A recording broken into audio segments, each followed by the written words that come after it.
Yeah, nothing like you used to. Talking real issues from two different views. You share your piece and I say mine back. It's like that, it's the Bible gap. Hey, yeah, it's where it all goes down. On two different sides, but looking for common ground. Might get tense and we won't hold back. You're tuned in to the Bible gap. Come on. The Bible gap. Hey, the Bible gap. All right, welcome back to another episode of the Bible Gap. Hi. We're in Florida right now, and we're doing a very special episode today where we have my ex-boyfriend here, and we're going to be discussing what our relationship looked like when we were together and how life is going now, and uh, both of our coming out stories when we first noticed that we were attracted to men. And we're excited to share that story with you guys because it's a little bit different. You don't hear too many Christians, especially Christians that are in seminary or studying to be pastors, that have a kind of story like that where they were in a gay relationship and then all of a sudden dropped that to become a very devout Christian. It's not a typical story. It happens, but so we're just gonna share that with you guys for whatever reason, maybe somebody finds it interesting. I think a lot of people find it interesting. This is the episode a lot of people have been waiting for. Tell us if we're wrong, but I'm pretty sure a lot of people want to hear this. hmm So we're gonna start off first by hearing his coming out story. Yeah. So welcome Vardo to the podcast. Welcome. Hey guys, I'm so excited to be in this room with you guys. And this is my story of me coming out. My name is Vardo. If you guys don't know about me, just a little bit of my background. So I was born in the States, in New Jersey, and then I was raised in Mexico and moved back to the States like 4 or 5 years ago. And the story of me coming out, it really takes us back when I was like really a young boy. I never really knew who I was, or like that I had like attraction for guys, even though like my behavior was, but I didn't know that like that was a thing, because it always was display on movies, on shows, and everything else that it has to be like a heterosexual way. And even in my family, like that was so odd. Yeah, I always had like that attraction. I remember I was in kindergarten, and I really kissed a boy. I don't know why I did that. I didn't even know who I was or like why I did that. But I guess like I always ignore that part of me, and I went more for like what's more common to see, which is, pursue a girl. Because I did have like few girlfriends. Till it got to a point where, I was like, okay, this has been ongoing for like several years. And then I started seeing guys, and I was like, this feels so different. And that's when it kind of like clicked for me. I did date, like, didn't date, but like I was seeing around a guy.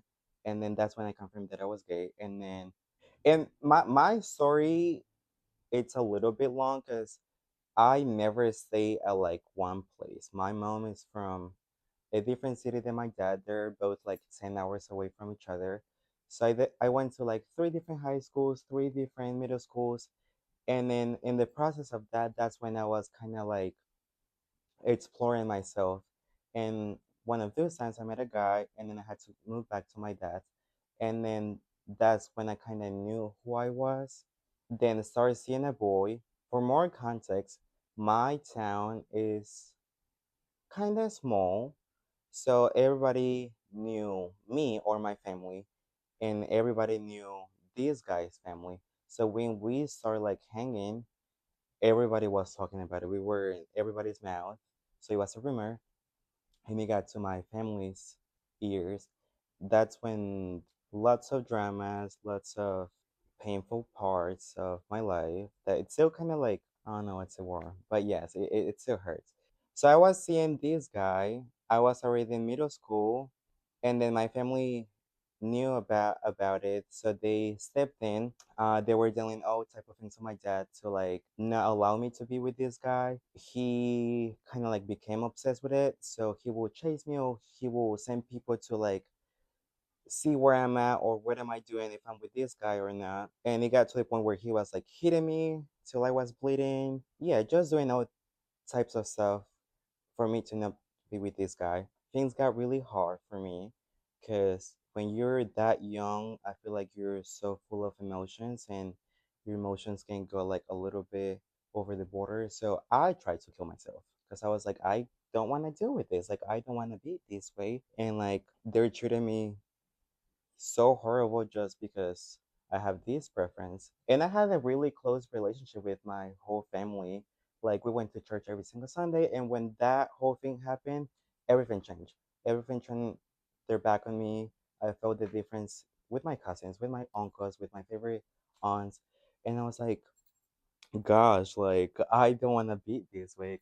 So I didn't want to be there, and then that's when I decided to move to the States. And that's when I met Andrew. So as for me, I think my coming out story is a little bit short because it hasn't really been really anything significant.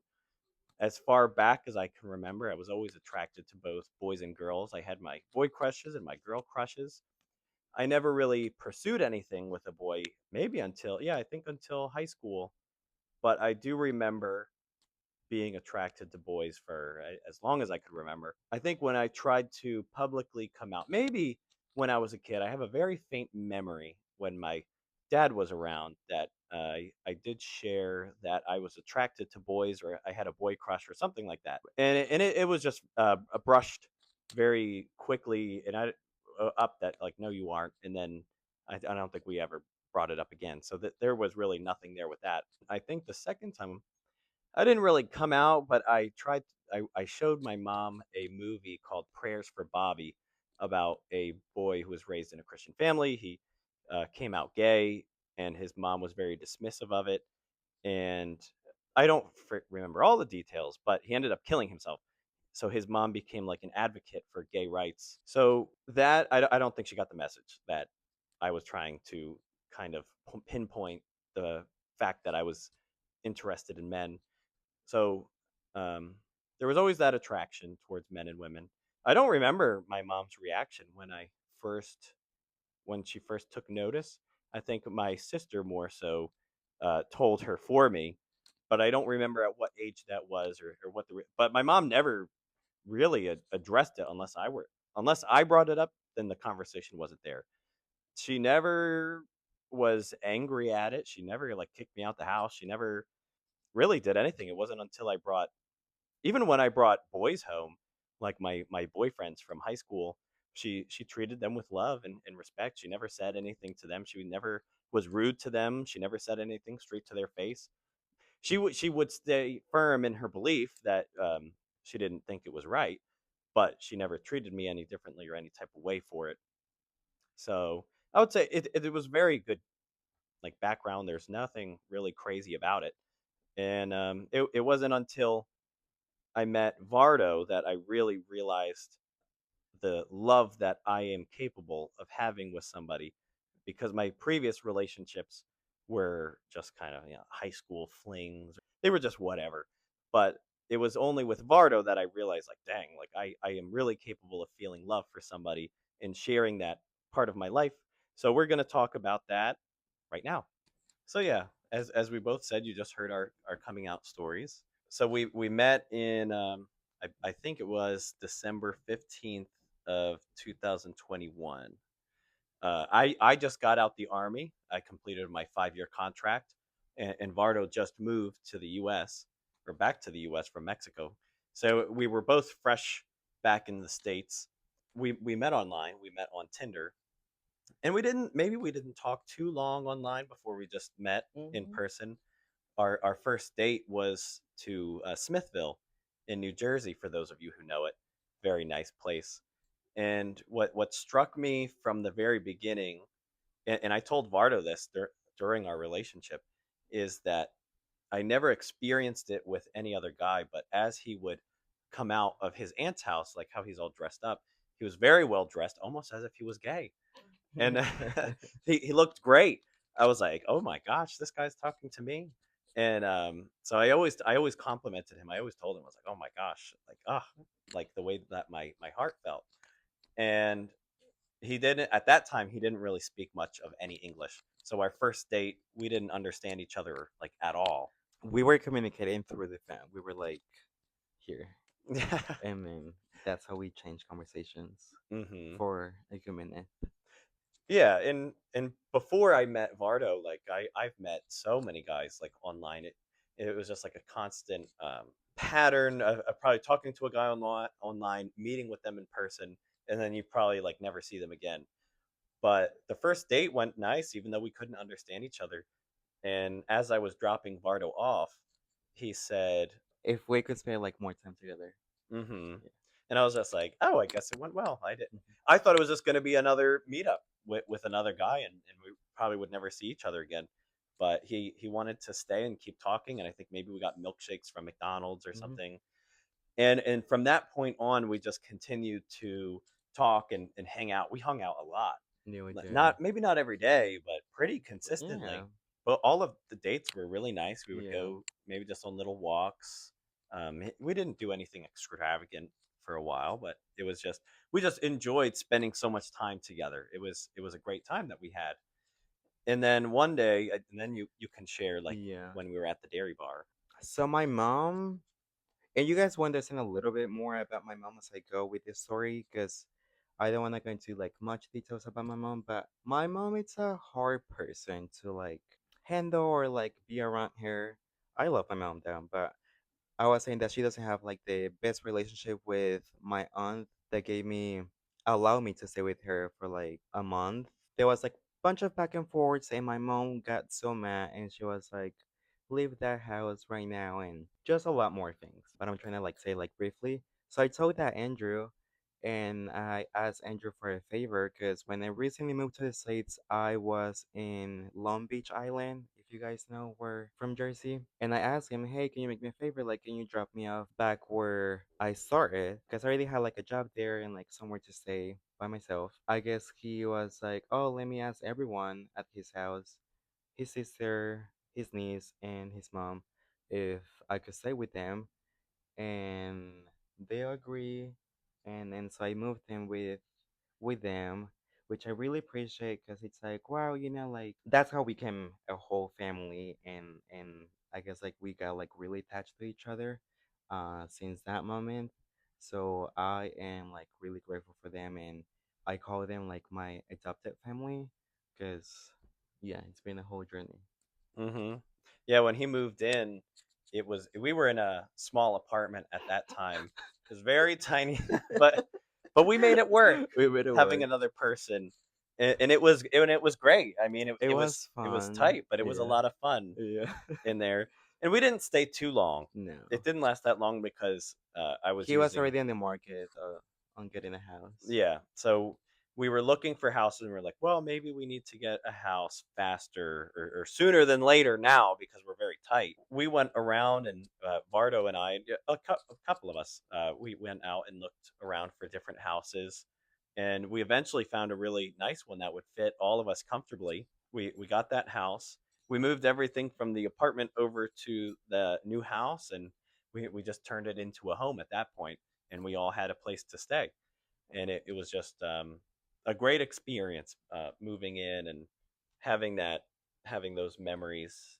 We decorated our room. We took the attic, which was a very large space, and Vardo had his little space. I had mine, and then we had our shared area, Hmm. and then you had the rest of the house. And Oh, I forgot to say, he was my first boyfriend, so that's kind of like a big wave on his side too. That I was like so grateful that he was like my first boyfriend because I did have like a great experience, and yeah, I feel like I have great things to say about the relationship. and from that point on, we were just living together as a couple or as a family, pretty much. Yeah. And we went on some trips together. I went to Mexico and I met his family, his mom and his dad, and that was a whole experience. Your mom was very sweet and accepting towards me, Yeah. and that was very nice. She didn't really speak English either, but boy did she try. She did her best. Yeah, and then your dad didn't. Well, you didn't want to staying there. So it was like a whole circle there because I, and ironically, I left my country because of being gay. So me going back for the same reason, because it's like I'm going back now with my ex partner. And I was really anxious because I was like, I don't know, it was just scary because I said that my whole family turned their back to me, so it was a little bit intimidating of like now going back and seeing like the new me in a way. So yeah, he met my family, he met my mom. My mom was great. She allowed us to stay with her. And my dad, he was just a little bit more scared too, because he has like that old mindset. He put like a lot of restrictions. And I said to him, like, I get it. It's your house, but I'd rather like stay somewhere else because I don't want to do something wrong and then have like problems with you or with the kids because he has more kids with his current wife. But we still like when we were at his town, we spent like most of the time there with him. They made food for us. He did engage a lot with Andrew though, because my dad does like basic English to like engage in a conversation. So I was really happy about that because I was like, wow, like it can be hard for my dad, but he's still like, I guess like try. Yeah, it was great to meet everybody. It was a good time. Mexico's a great place, great food. Maybe not too long after that, we did break up one time. I don't remember why. Maybe I think things were just kind of feelings Right. were just kind of fading at that point. But Yeah. it really wasn't anything. It was just like we. I feel like we're both like really transparent with our emotions, which I was like really grateful for. I feel like yeah, I remember I told my sister multiple times I was like I just love how we both can communicate like so well. So we broke up, we split once, and then we got back together within a month. But he went away though. He went to the Philippines, and then that's when we decided to like get back together. And we make things work, and they did work for another year. Yeah. Right? Mm-hmm. Yeah. But yeah, we still have flaws. Because again, it was my first boyfriend. So I didn't really know how to like handle a relationship and especially like being so mature because you gotta think we got a place together. So we actually live as a couple. And he wasn't my first boyfriend, but he was the first person that I ever felt true love for because I was very emotionally detached, if that's the right word, or I really didn't have emotions. I never really showed anything. So that was like that was just who I was. I just really wasn't anything. And before I met Vardo, like I said, it was just that pattern of meeting guys, maybe hooking up, and then nothing ever. I made some good friends along the way, but it was really never anything. Um, it wasn't until Vardo that I actually was like, dang, I really, and it took me a while too with Vardo. I didn't really feel it right away, but eventually I was like, dang, I really care for this guy. I really value him. That was like a big part of the reason that we split because him also like he getting to connect himself with his emotions. That was like one of my arguments and fights because I couldn't really tell if he actually like loved me or not because he was like really hard to like show emotions or love because they also have his family has like an interesting style on showing love, I guess. So I don't blame him for that. But yes, there were so many things that, of course I didn't like about him, and those things just piled up for the reason for us to split. Same for him. There were, I guess, so many things that he didn't like about me. But when you love someone, you kind of like put up with them and try to make them work. Or it happened again. We were like, we fell out of love. We agreed to it was better for us to like, just be apart, but we can still be friends. And it was working really well for a month. For me, when I went to the Philippines, I don't necessarily know it at what point, but I had a conversation with a friend there about God and homosexuality. I forget the whole conversation. I think my point of view was like I can't have a relationship with God because I'm in a relationship with a man. Or it was something along the lines of that. Like God doesn't love me, or I'm separated from God because of this. And he was just like, no, I don't think that's the case. Like God's love, and he loves even gay people, and you can have a relationship. I mean, it was just a whole conversation, but that was it struck in my mind, and I was like, oh, I haven't really considered that.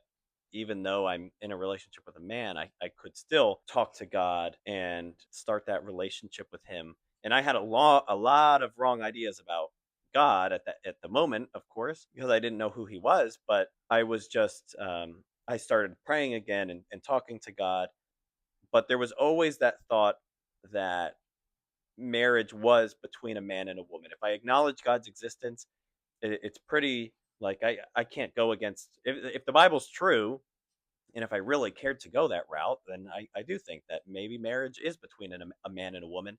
However, I don't care about marriage because I can spend the rest of my life with Vardo or whatever with outside of marriage. Like we don't need to be married. We can just live together and be happy. Not everybody needs to get married. So that's where my mindset was. I want to say a point with that because I was in school at the time, and then he did bring it up once. He was like, I feel this way. I feel like I want to make my way back with God. And I was like, yeah, like I support you. I say, yes, you should do it if it makes you feel better. But then it actually scared me. That's when I started like getting hints of it because I was like, shit, is this gonna like change how he sees me or like, yeah. And but things were already kind of like falling apart. And I also wanted to say that that's when I got like really attached to him. Not only once, because well, one he was the only person that I really know in the States. His family became my family. His friends became my friends. So my whole world revolved around him. Once those thoughts started coming back to me, I didn't really start reading the Bible, maybe a tiny bit. I think the prayers eventually started to it just started to like grow and grow on me that not just marriage is between a man and a woman, but an intimate relationship is between a man and a woman. I didn't even like read the Bible that much, but of course if you know anything about Christianity, you kind of know that part, and it just grew stronger and stronger, and it hurt a lot because I would me and Vardo shared a room, we shared the bed, so we would say goodnight to each other. So every time that I had him like in my hands or in my arms and I'm looking at him, I'm like, well, this isn't right in the eyes of God. Like I this is clearly a contradiction. I don't know if I'm ready to follow God for that. The only thing that so that part hurt. I was like, oh gosh, it was eating away at me. But what I was telling God is, if things end between us, then I'll give my life to God. Like I'll do that. However, I am not going to be the one to give Vardo up. Like if the relationship ends, fine, but I'm not going to end it based on this. So there was an aspect of me like shoving that, like kicking that out. Like God brought a thought into my head, I'd kick it out. Like, no, I'm not letting Vardo go. Like I'm not doing this because I never felt love before. So yeah, the relationship really didn't end based off of anything crazy. The feelings just faded. It was like about a month that things weren't really intimate between us. It really was just like, A friendship. yeah, we just had a conversation one night. We're like, we see that this is kind of like not really going anywhere. Maybe we should just stay friends, but we don't need to be in a Hmm. relationship. And there were a lot of issues on both of our ends that maybe contributed to us getting to that point, but it really was just that. It wasn't anything hard. So we stayed friends for a little bit. Vardo stayed in the house. Things did get a little messy after the first month. But then he started his journey on Christianity and started like I guess like pursuing girls. Mind you, I was doing my thing. So like I didn't care what he was doing. He started seeing a girl that was supposed to like take care of the animals, but then this girl turned out to be someone that he wanted to pursue. And then that's when it got me and I was like, fuck, like he has moved on so quick. But that was a little bit selfish because, like, again, like I was already doing my thing too, but it just really triggered me on like the way he was doing it, and then that's when it clicked to me on like, fuck, like I really love this person. I need to go on my own because like this is gonna hurt, and like, I think I was a little bit more immature in a way because I did so many things wrong along the way when he was in that journey of like pursuing this girl. Yeah, things got really hard afterwards. Yeah, that's when because like I wanted to be back with him. Then I realized like what I lost. I was like, fuck, like I actually love this person. So I didn't want to let him go, but he already like made his decision, he moved on. So then I was the one who was hurt. put me in like really bad situations. Just because I was very vulnerable. To list them, I end up in the hospital and then the psychiatric, like they put me in antidepressants, and then I had to fly back to Mexico because that's why I wanted to bring it up. That I was like so attached to him, and I didn't really know who I was because everything that I knew was his life, his friends, his family. I didn't have my own life. So I really had to like rebuild myself and getting to know myself and who am I. And that's when I decided to leave the house because it wasn't a good environment anymore. Like we were both fighting constantly, like every single day. But we both did like bad stuff and wrong stuff to each other. But we both acknowledged that it was because we were both hurt, and I guess we didn't know how to really like act with each other or like confront these things. So once that was all said and done, maybe a couple months went by. I think it was April when you moved out. Mm-hmm. So at the point that I remember vividly was our last moment together, like as the truck was coming for you to like move your stuff out. It was like a movie scene. Like we just painted the walls white together in our room, which Vardo won the argument on that. And it looks nice, but so we just painted the room. It looked great in there. We're in the attic, and the sun was shining. We have a red fuzzy carpet. The tree had these beautiful flowers growing on it as it does every year. So we were just taking in that last moment. We were laying on the floor, and the sun was like shining. And maybe you remember it differently, but the way that I remember it, we were kind of just laying there looking at each other, and I think maybe you said something along the lines of like it's not too late, or it doesn't have to like be that way, or Yeah. something like that. I think maybe you asked for like one last kiss or something. Mm-hmm. I we did end up having like Yeah. one last kiss, but I was just it was like a crazy feeling that I had where I was like so frustrated because this entire time Vardo was going on about how easy it was for me to move on, like how it could be over so quickly for me. Because for me, it was God answered that prayer. I was like, it's done. Like there's no going back. So He made it seem as though it was so easy for me to like do that. When deep down inside, it was like the worst experience that I've ever had, because every fiber of my being wanted to reach out and just kiss him again, and hold on to him and hug him and let him know how much I loved him. So it was like so hard. And I think I said, I was like, you don't know how bad I want to like reach out and like hug you and kiss you, but like I can't. Like this is the decision that I made. Like this is the path that I'm on. Like I have no idea where it's gonna go, because at that point I still didn't know who God was. I had a completely wrong view of God. I was like, I don't even like this God. Like, I don't feel love for him. I don't feel his love for me, but I'm like doing it because the only thing that I know is that this is a contradiction. I can't do it. And so it was just, I just remember that moment, and that I always explain it to people at church when I talk about it.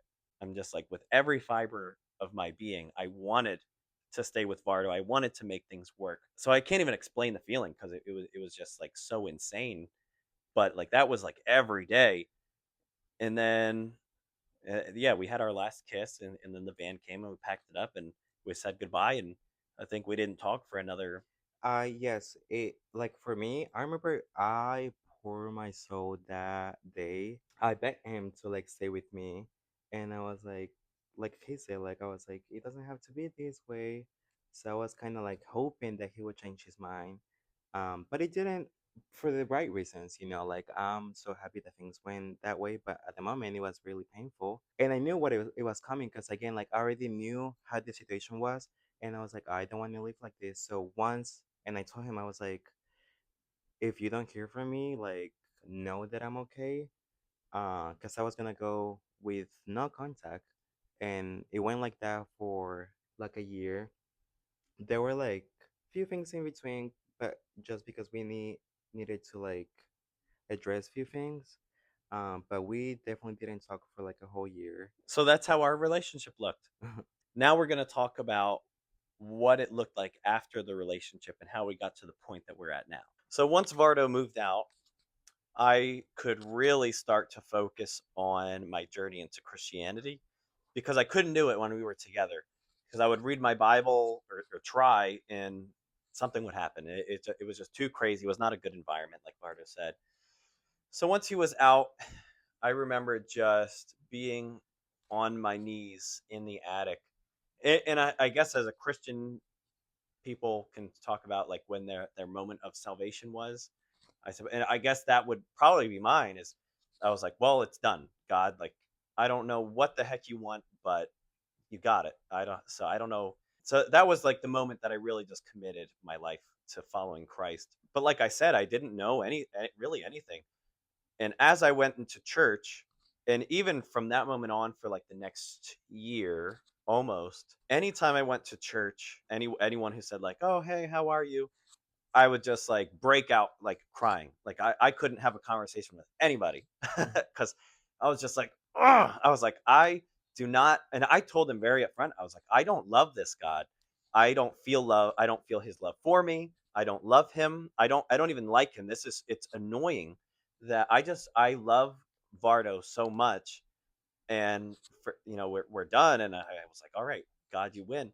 And nobody in the church ever judged me for they knew that I dated a man. Everybody welcomed me with open arms. They let me cry with them, and they were just so nice, and they were so open to any type of conversation that I wanted to have about God's love and who God was. And I know what I felt for Bardo, and like this is the like most love that I've ever felt for anybody. And they always tried to, some people would try to make it like it's not as significant. I'm not trying to paint anybody as bad, but all the conversations were very nice, very sweet, very warm. Everybody was loving and respectful. Nobody showed judgment, hate, or anything. So it was just so hard to have those conversations with people. The idea or the topic of the fear of God was always on my heart to pursue and understand.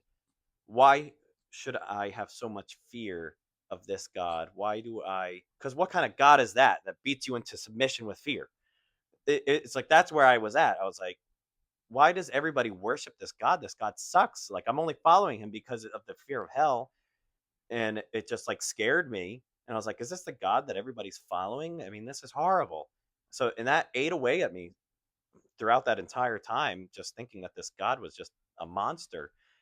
And very slowly, in studying the Bible and actually reading it in a place of submission and repentance, and well, maybe not even repentance in that moment, I slowly understood what God actually felt towards me, in that he wasn't trying to beat me into submission.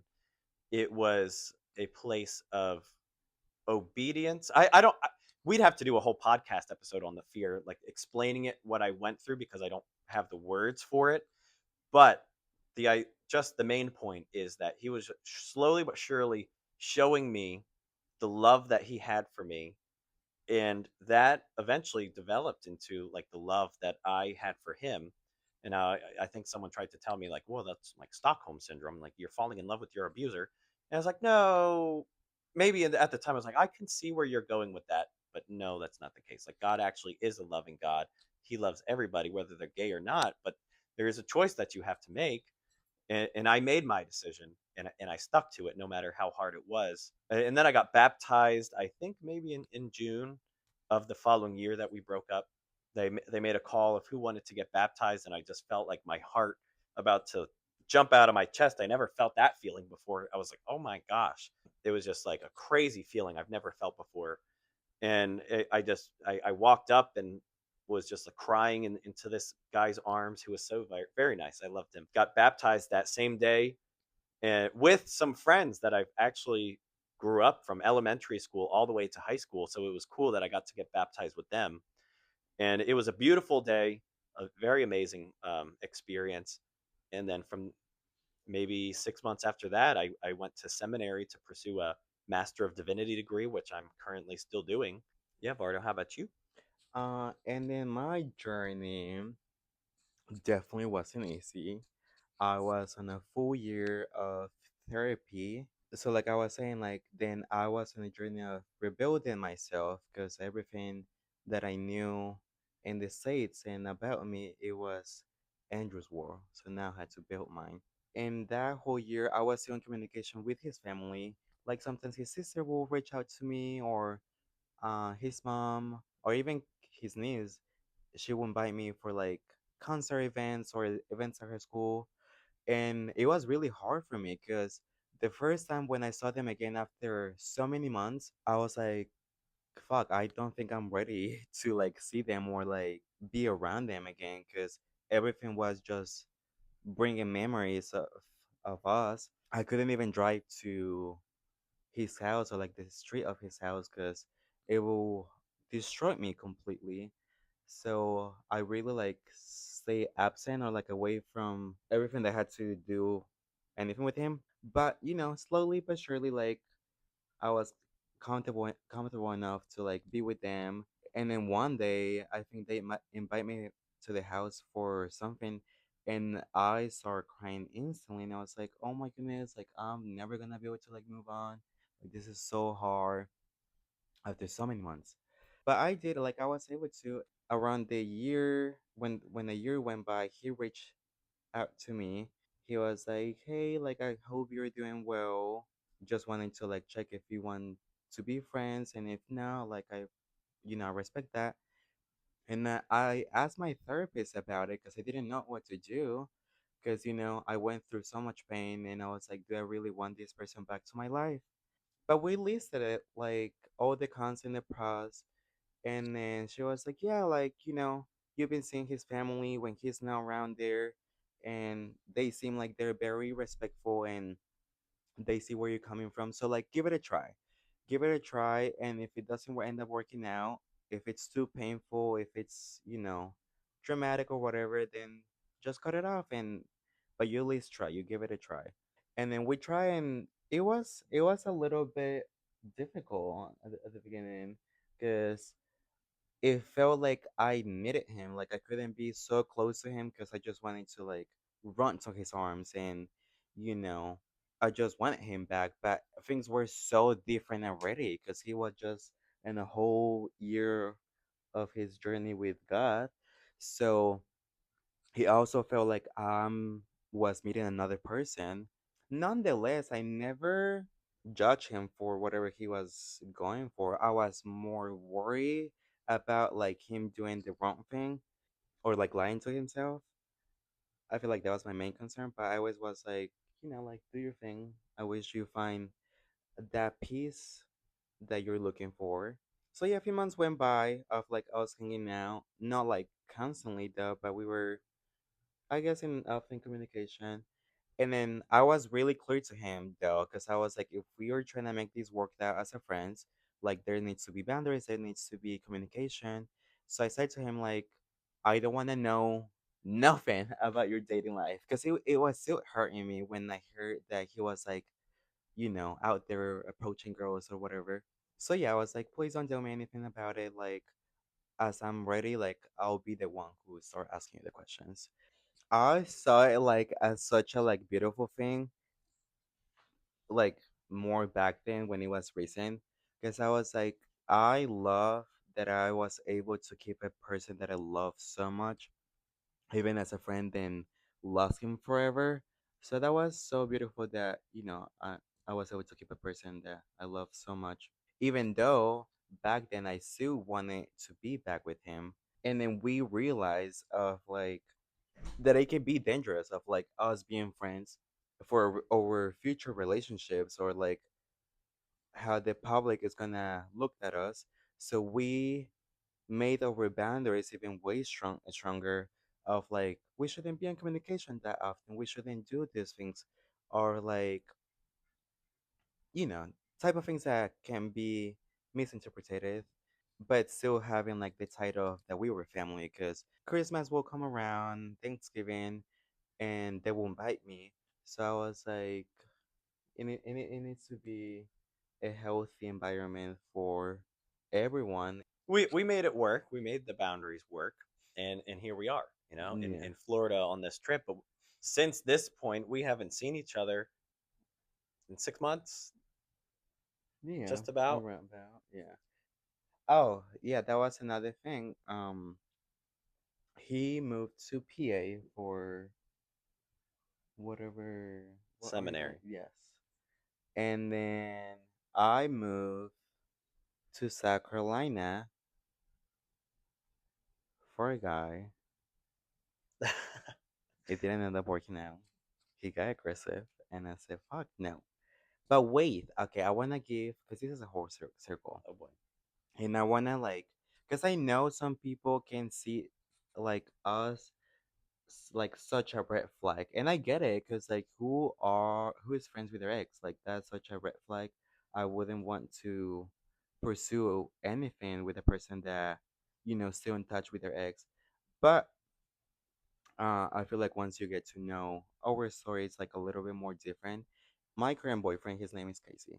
So here's what I told him. I was like, because my boyfriend, he was asking me like, do you still love him? Do you still whatever, whatever? And I said, yes, of course I do. Like I hold like strong love for Andrew, but not a love of like a partner or like that I want to be with him. It's more like a love for all the things that we went through and how much he like I got to know myself better. Like where I'm at right now, it's like my prime for me because it's like I feel so much better about myself. I feel so comfortable with myself. My boyfriend asked me like why if I still love Andrew, and I was like yes I do, but just like a love that I will have for like my mom or my dad. And just like Andrew, like I wish Andrew was like the perfect boyfriend, but he's not. But I can still love him. So like I wish my mom can still love me. And then it goes back to my boyfriend. So like Casey's not Andrew, but he in my picture is like, a great boyfriend. So I choose Casey. I don't choose Andrew. If that makes sense. Hmm. Yeah, you love people differently. Yeah. Like obviously, I love my sister, Yeah. but I'm not going to sleep with her. Exactly. You know, so people have different types of love. Yeah. And from a book that I've read, I I really guess like more the question right now, it's like why do you decided to like stay friends with me? That I feel like that's my say it whole again. like why you decided to stay friends with me. Why did I Yeah. decide to stay friends with you? I think I decided to stay friends with Vardo because we shared such a deep part of our lives together. Like that is the most transformational part of my life, and maybe for Vardo's life too. It could be, and it was just a very unique. We got so entangled into each other's lives, and he became family. My family loves him, so for us to like not talk and cut each other off, it's well, everyone's gonna wonder like, how's Vardo? How's Yeah. everybody's always gonna want to know how Vardo is, and yeah, I love Vardo as well. And if there's one thing that anybody at my church or at school or anyone in any of my like close Christian circle knows about me, is they're going to know the deep love that I have for Vardo. That's what they're going to know. But the love that I have for Vardo is not a sexual kind of love. It's a non-sexual, non-exclusive kind of love. Mm-hmm. Like I don't owe that kind of love just to him. He's not like my one and only. He's Exactly. not a sexual partner. I love him differently as I would for somebody else. That's like what I wanted to address. It's like I love him so deeply, like I care so much for him, but it's not like I want to date him because he's not like my Casey. It's not like what I'm looking for, and it goes back to like what I was saying. It's like that you can love a person and acknowledge that they're not gonna be your person. You can still love them from aside, but choose not to be with them. And this is like my whole triangle that I was trying to like picture, like you, my mom, and Casey. Is like you were not like the perfect boyfriend, but I can still love you. Like I can still be friends with you. My mom, she's not the perfect mom, but I want to have like I want to keep my mom in my life, but she doesn't want to. And like Casey, like he's a great boyfriend for me. Like it's like very healthy.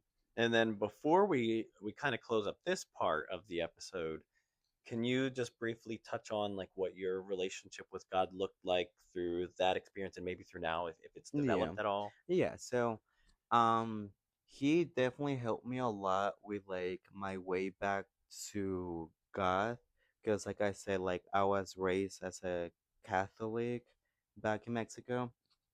But when the whole thing happened of like me coming out, I a big resentment grew up in me with God just because like the struggles and the depression of like me being this way. So he helped me because he was like, "Oh, you should go here. You should go to church. You should do this." Um, and it's not like I never wanted to. It was just like scary because those people were the ones who like pointed at me that I was a mistake. But I slowly like I made my way back, and I'm like so happy that way because like I feel myself, and I know that I'm not like a mistake. I know I'm God's son. I'm sorry, guys, if I'm trying to come out with my words the best way, but I made peace with myself. I made peace with God. I made peace with you know all those people that hurt me, and I know that they were, I guess, like trying to help me in a way in their own beliefs. So yeah, now I can say that I love God and I know He loves me, and I don't think I'm a mistake, just because the simple fact that I told you guys since the beginning. It's like people knew even before me, and they were pointed at me even way before that I knew, and now when I came out, it's like it's so scary and ugly. So no, I know I'm not a mistake. And we had a much more in detail conversation about this in another episode that we'll be posting for you guys to listen to. We Because Vardo and I have had many, many, many conversations about God and Christianity, and we certainly disagree on a great many of things when Yeah. it comes to that topic. Um, but we're still here. It's like Dawn and I. We don't agree on these things, but we can still talk, and we don't have to bash each other upside the head with our disagreeing beliefs. And so yeah, just check out that other episode that we did, and hear what he has to say about it, and hear what Dawn has to say. And then we had another guest on there as well, my friend from college. So it was cool. So I think we might have reached the end of this section, and then we're going to hear from Dawn and maybe even my mother about how, because they lived with us as And well. Ellie. Yeah. um. So that's it for this part. I've met Ali. When did I meet you? Like a year ago?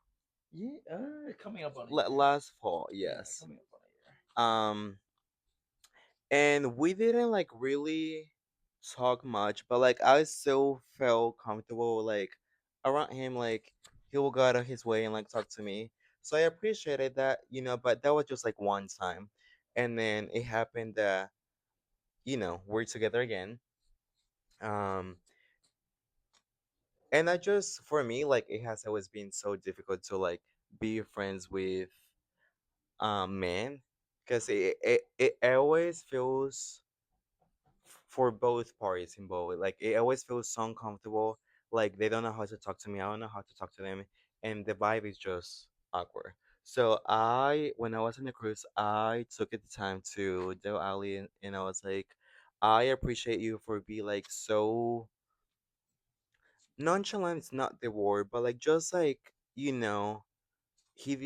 doesn't care like who am I or like what I look like. He just talk to me like if I'm any other person, and I do appreciate that because like again, I barely have any like male friends. So what's your take with that, or like your point of view? How do you see me in? And I think I said this to you, like Vardo, you could be like a triangle or purple, gay, straight, upside down, inside out. It doesn't matter. Like you're just Vardo, and that's Yeah. perfectly fine with me because you don't need to be anyone for me. And if we're like really friends, like I don't need to be anyone for you. Like I just am who I am. I hope you love me for who I am, and I'll do the same to you. Like that's really all it is. And I think for a little bit, I think I did have that mentality, but putting into practice, I don't think I really put it into full practice until like I started being friends with Andrew. Because that was like his testimony was so fresh and like to everyone's ears who heard it. I feel like that was just like a shock. Andrew's like like a shockwave that just came and like just kind of like he did up the whole commuter lounge. He kind of changed my whole friend group and like un unlike you don't know how like you oddly affected my life in some ways. It was very interesting to see him kind of like his presence. He like stepped on and like a whole pulse came out. But he was like, and I heard like kind of part of his testimony and like his backstory, and I was like, oh, it's really interesting. And then I started talking to him, and I was like, oh, this guy's just he's just the guy. Like there's nothing like I don't understand. I guess like the people who are kind of like dismissive towards people who may or may not have a homosexual, attraction. I didn't have a whole lot of guy friends. It was always very weird to me to make friends with guys. It was just really weird. I mean, if you're gay or you've been in part of the LGBT community, you probably know what we're talking about. It's just a weird thing, especially like really straight, masculine, manly men like Ollie here. Like I just had no points of connection. I don't care about sports, talking about girls or just a lot of other things that guys talk about. I'm like, I never really could connect on that kind of level. It was always just a bunch of lady friends. But as I got to school, I did start making guy friends, Ollie being one of them. And ever since I started the university or seminary, I was very open about my background and my testimony because a lot of them are like 18, 20 years old and in school, but I'm a bit older than that at this point. So I don't care what anybody thinks. In fact, I'd want to be open to it because I know that maybe some people in the school are dealing with homosexuality or something, or they know somebody or a family member who does. So I stood up on the stage one day and trying to promote a type of ministry called Bridge the Gap, not the Bible Gap, but with the similar idea. And I stood up on stage in front of the whole school and told everybody that I'm new to Christianity. I just got out of a relationship with a man, and I see that there's really no interaction between gay people and Christians. It's like it's hardly ever talked about. Everybody avoids each other, and I don't think it should be that way. So I started a group and always brought it up to people, and a lot of people took an interest in that. They're like, yeah, I have gay family members. I've only ever seen Christians act poorly towards gay people, and I want to be part of like a change of that.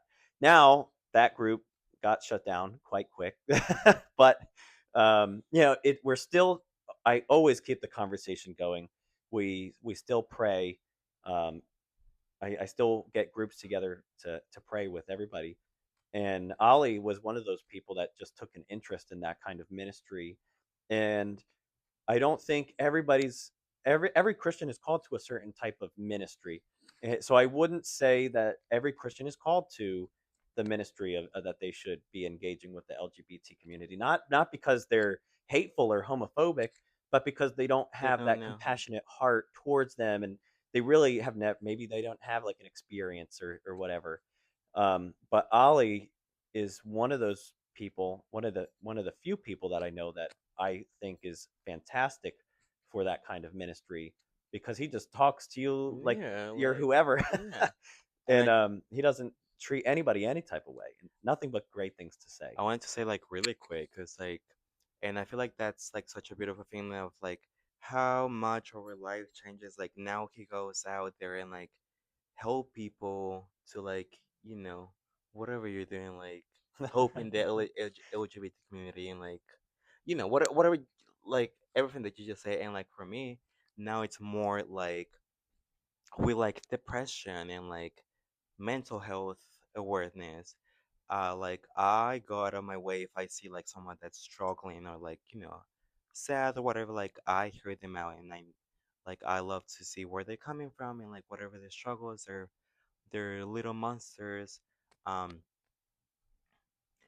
yeah, cause I was there, so I feel like um every scenario that I went through in the relationship and just in life, it shaped me really to like be a better person.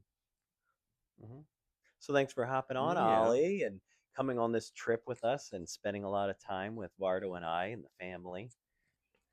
And now, for the next few minutes, we have a very special guest, my mother. Mary, Mary. So, Vardo, you had something to ask her? Yeah, how do you feel when I was living with you guys, and what were your thoughts of like Andrew and I dating? I always loved you and I always cared about you, even though I didn't like it Right. because I go by what the Bible says, but I wasn't going to like say, oh no, you're terrible and you're going to go to hell. I wasn't like that. I loved you and I cared about you. I loved Andrew and I prayed for him and I prayed for you. I care about you both. And you're like my third son. You're my baby. Oh, and My third baby. that's like one of the reasons that I went back to them, because they were really like truly my family, and I saw that as like such a beautiful thing that I wish like some members of my family will act the same way, because it's like they're your family, like you love them. If you love them, why are you like you know hurting them or like kicking them out or Never. yeah acting that way? I mean, I don't care what my kids ever did. I never believed in kicking them out, and I never would. Yeah, that's one thing that I admired about my mother growing up over the years. Even though I was attracted to men and would bring some guys home, she always showed them love and never said anything to them. Despite her beliefs as a Christian, she stayed firm in her belief, but she never treated anybody any type of way in this regards. Now, obviously, nobody's without their flaws, so I'm not saying that she was the perfect mother, but I know I wasn't. in this regards, she was. I think she did a pretty good job. She treated us both Sure, very yeah. well. She was never like rude to me or treated me differently. She did have her beliefs, so like whenever she felt uncomfortable, like she walk away out of the room. But it's very respectable. Yeah, I think a lot of Christian parents could look at that and be encouraged by that. That even though her son was obviously not following Christianity in the moment and walked away from the faith or whatever, she still prayed every day. And I even have right here the Bible she gave me. Let's see, I have the date in here. Let's flip it open. April 18th, 2016. So my birthday exactly 10 years ago. And yeah. So she said in her very unique handwriting, be strong in the Lord and never give up hope. You're going to do great things. I already know. God's Mm. got his hand on you. So don't live life on fear.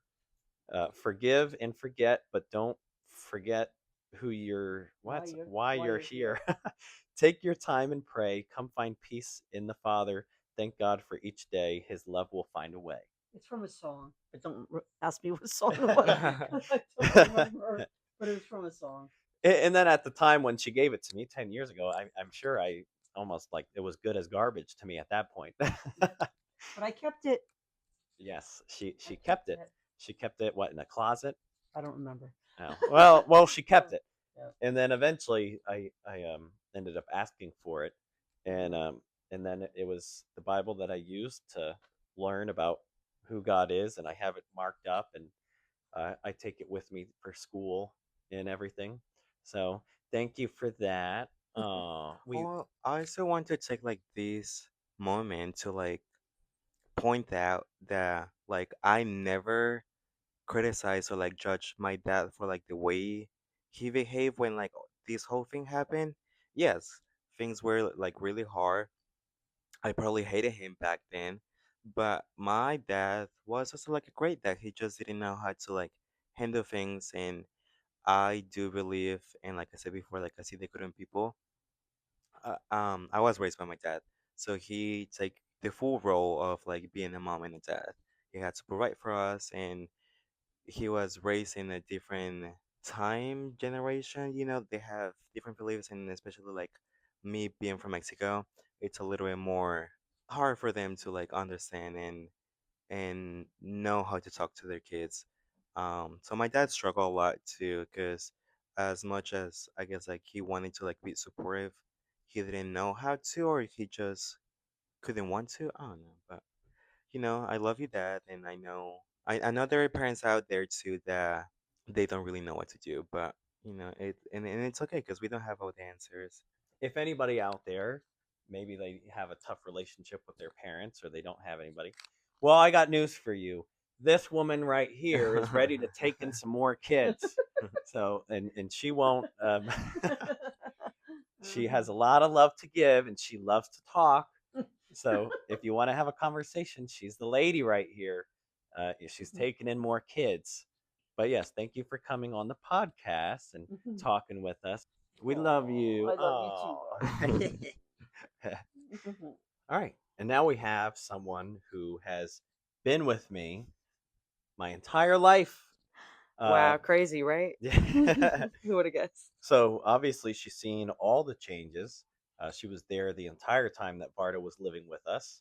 Vardo was like not only a brother, but really more like a son. Really, people this to me. people even ask like, "Oh, is that Yeah. your son?" And I'm like, "Yes, that's my baby boy. I love him."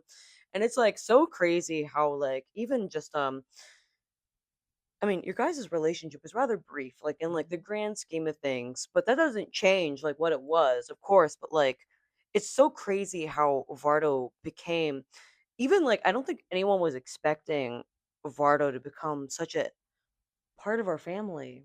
Truly, I remember Andrew was like, "Oh, how would you feel if my boyfriend came to live with us?" And I was like, "Bring him in." Like it was like no hesitation on my end. I was like, "Bring him here."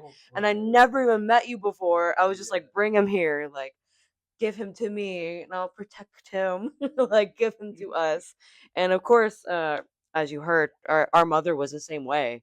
Like just bring him here. Like anyone.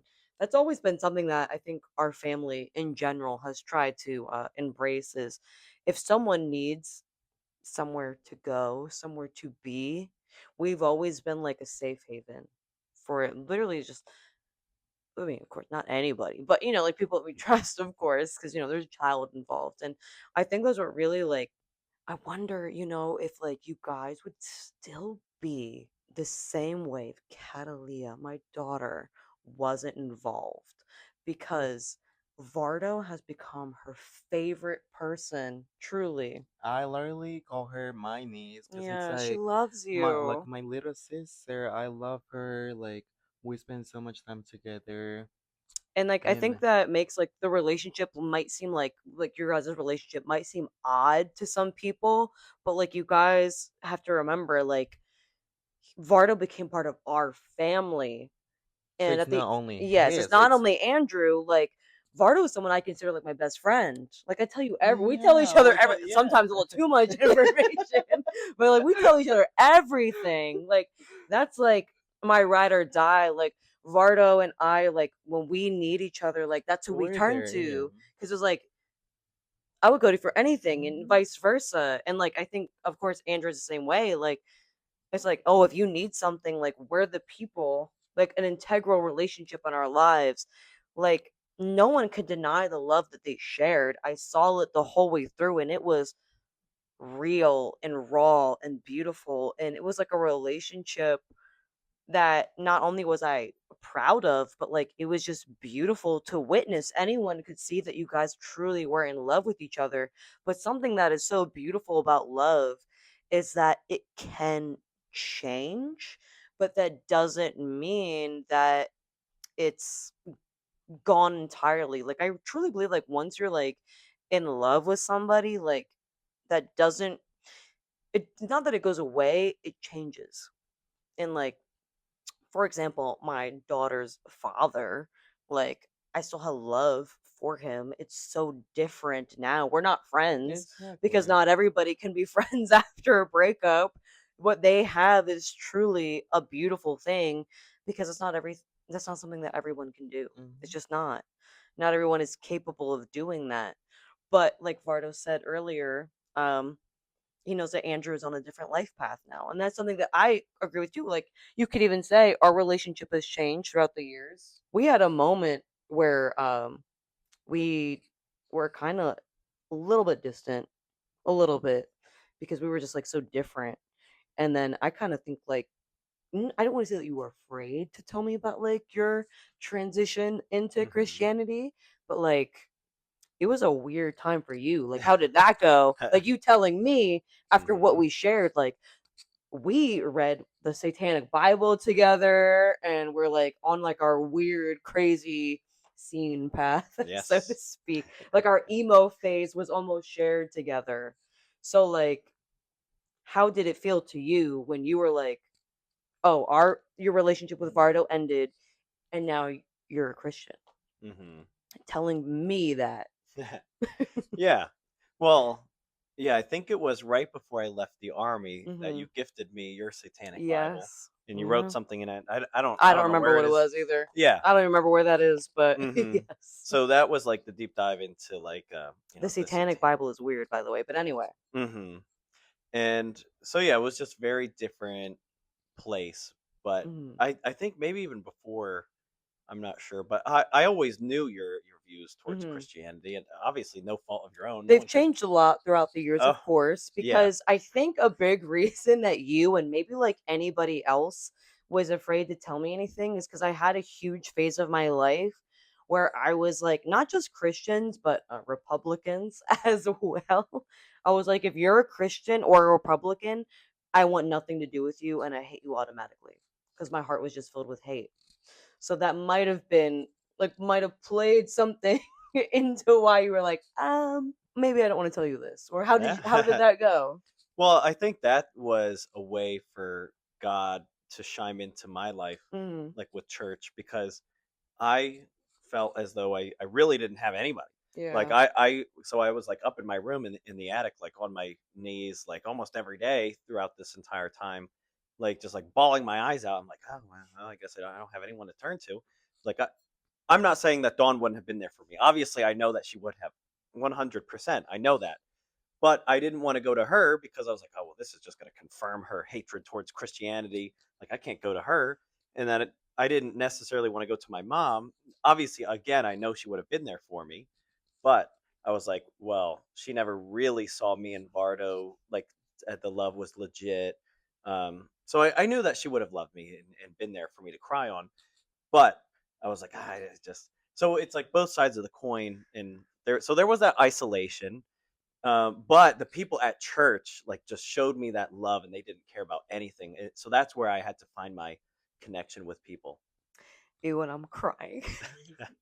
Because I'm like in such an emotional state. But like, I remember when you finally told me, like, it was like an emotional tidal wave for me because I was like, my baby brother, like, my almost like best friend. I was like, I felt like he couldn't come to me. I felt so bad. I was like, "Oh my god," like he felt like he couldn't turn to me and I felt awful. Like I can't like I'm not trying to like make it about me or anything, but like I felt so terrible. Like this wave of emotion, like I can't even begin to describe what it was like for I know like what it was because I've been like in your shoes. Maybe not like a Hmm. similar thing, but like I've been there where you're like, I have no one to turn to. But like we've always had like such a close Oh relationship. And yeah. I was like, he felt in like that moment maybe that like he couldn't turn to me. And I was like, that's because I've been so full of this hatred and this rage, like ultimately didn't make me feel good. And I think that was like I think, like, let's say God exists, because if someone who's an OG listener, you'll know that, like, this podcast came to me in a dream. Okay. And I don't remember my dreams.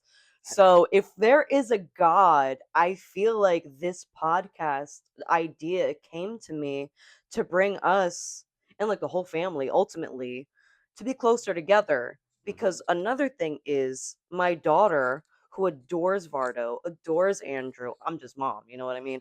But she also is a Christian, and I never want her to feel what Andrew might have felt, where it's like, oh, I can't talk to me about anything because of the hate that I had in my heart, and I just had to release it. And who would have guessed once you release that hatred, you feel a lot better? Who would have guessed? Which is why I know a lot of people who are like me and are my friends and are maybe like on my side of things, for example, might also feel that hate. You know what I mean? Like, but we want to bridge that gap and show that, like, especially this week, I feel like it showed that, like, everyone got along so well. Mm-hmm. Like, religion doesn't even have to be brought up, you know? Like, we can have discussions like how we had this week, of course, but like, you guys, everyone can still like get along and be friends and family, and it doesn't have to divide you. You can have different views and still get along. But if you have that hate, like how some Christians, which is what I'm used to the Christians judging me and hating me for who I am. And thus that hate creates more hate, right? And that's why I always say love is the answer, because truly, once you have that within you, your whole life changes for the It better. really does. So yeah, that was a lot. There was a lot in this episode. Yeah. So thank you guys for staying with us this entire time. If you haven't already, please subscribe to this podcast. Subscribe. And thank you, Dawn, for sharing your thoughts with us and being so transparent with everything. Yeah. Thanks for listening again, and we'll see you on the next episode, whatever that's going to look like. Bye, guys. Until next time.